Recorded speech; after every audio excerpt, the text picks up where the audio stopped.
గురుగారు, మరి ఈ పరాభవ నామ సంవత్సర ఉగాది దేశ ప్రజలకు ఎటువంటి ఫలితాలను అందిస్తుంది? ఈ పరాభవ నామ సంవత్సరం యొక్క ప్రత్యేకత ఏమిటి?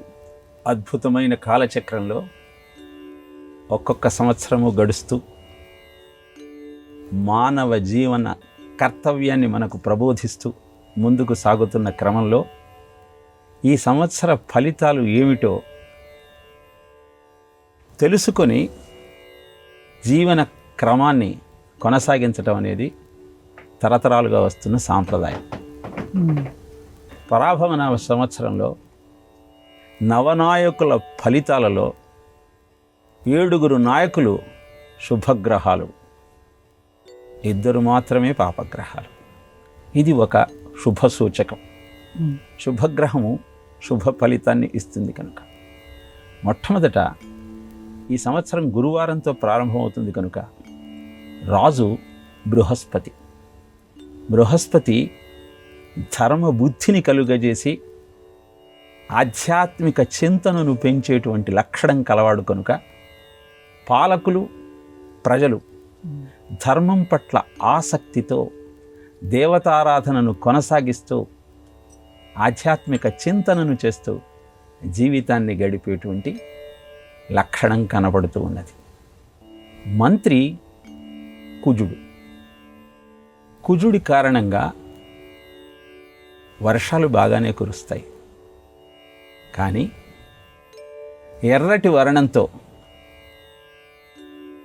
భాషించి యుద్ధం పట్ల ఆసక్తి కలిగినటువంటి కుజగ్రహము మంత్రి అయిన కారణాన యుద్ధాలు పెరిగే వాతావరణం కనపడుతూ ఉంటుంది.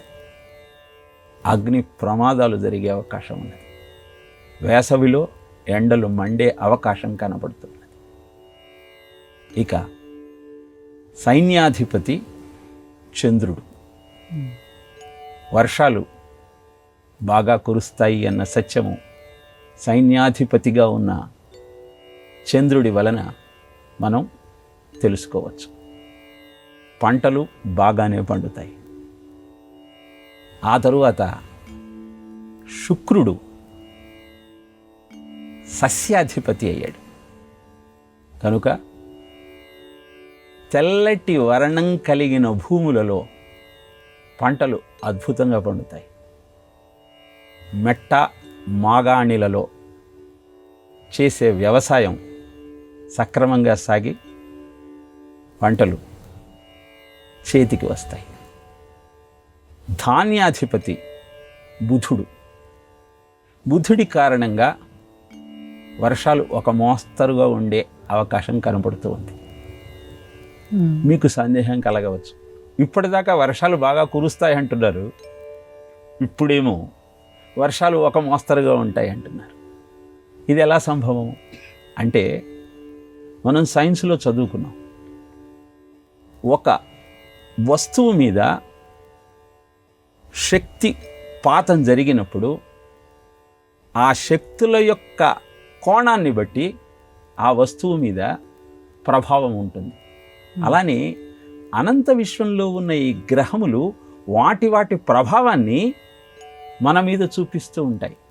దీనిలో రాజు, మంత్రి, సైన్యాధిపతి ఈ ముగ్గురు ప్రజాజీవనాన్ని ప్రభావితం చేసేటువంటి గ్రహ లక్షణాలు కలిగిన వాళ్ళైతే, ఇక సస్యాధిపతి, ధాన్యాధిపతి, అర్ఘ్యాధిపతి, రసాధిపతి, నీరసాధిపతి, మేఘాధిపతి వీరంతా పంటలు, వ్యవసాయ క్షేత్రాలు, వ్యాపారాలు వీటి యొక్క తత్వం ఎలా ఉంటుందో తెలియజేసేటువంటి తత్వం కలిగిన గ్రహములు కనుక బుధుడి తత్వం కారణంగా వర్షాలు ఒక మోస్తరుగా కురుస్తాయి.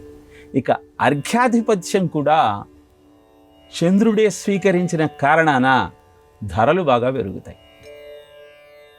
ఆ విషయాన్ని గమనిస్తూ మనము మన జీవనాన్ని కొనసాగించాలి.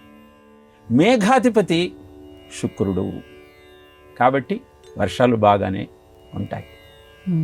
రసాధిపతి సూర్యుడు. రసతత్వం కలిగిన ధాన్యాలు అంటే నువ్వులు, బెల్లము, ఉప్పు ఇలాంటివి బాగా పండుతాయి.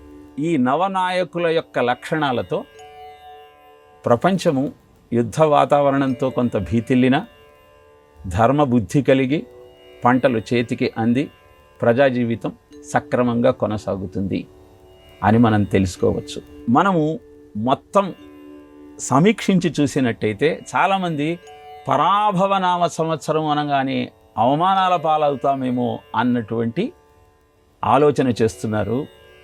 సర్వజిత్తు నామ సంవత్సరము, పరాభవనామ సంవత్సరము. సర్వజిత్తు 21వ అయితే 40వ సంవత్సరము ఈ పరాభవం. అంటే విజయము, ఓటమి ఇవన్నీ జీవితంలో భాగాలే అన్న సత్యాన్ని తెలియజెప్పే తత్వంతో పరాభవనామ సంవత్సరం ప్రారంభమవుతుంది. కనుక జీవితంలో జరిగేటువంటి మార్పులకు చెల్లించక సక్రమమైన పద్ధతిలో ముందుకు నడిపించమన్న సత్యాన్ని గుర్తిస్తూ మన జీవితాన్ని ధన్యం చేసుకునే ప్రయత్నం చేద్దాం.